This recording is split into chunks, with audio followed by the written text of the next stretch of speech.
I've been asked if I could only read one book this year besides the Bible, what would it be and why? And boy, this is a hard one to answer because there's so many titles that kind of come to mind that are important. And if I gave you one book that I would read this year, then if I don't read it, then maybe I'm being hypocritical. I guess the point that I like to make is what book would I theoretically like to read this year, whether I do it or not? How about that?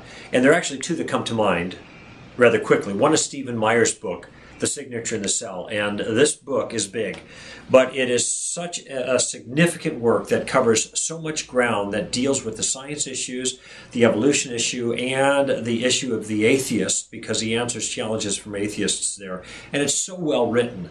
This is a book that I would like to read through and be able to say, yeah, I've got my handle. I've got a handle on this book. A second book that comes to mind is one that's really about words and about language and about how to be an effective communicator. I think the last name of the author is Kurtz, K-U-R-T-Z. I can't think of his first name right now, but the title of the book is Words That Work. And he really does a lot with polling and politicians and things like that, but it's very interesting the time that he's put into looking at language and how it affects people and what words actually work. And I spend a lot of time thinking about that as I'm communicating on the radio, as I'm communicating to individuals that I just meet, talking to them about the gospel. I also think a lot about it when I'm doing my presentations, my public presentations. So this is important. Language is important. Persuasive words is important.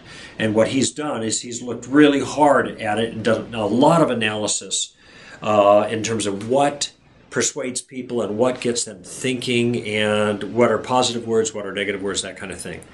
Reading that book, I think, will help me and anybody else who reads it to be more vigilant about the words they use. So these are the first two that come to mind. Ask me next week and I might have a different answer. But The Signature in the Cell by Stephen Meyer and Words That Work, I think that's the title of the book, by Kurtz, K-U-R-T-Z.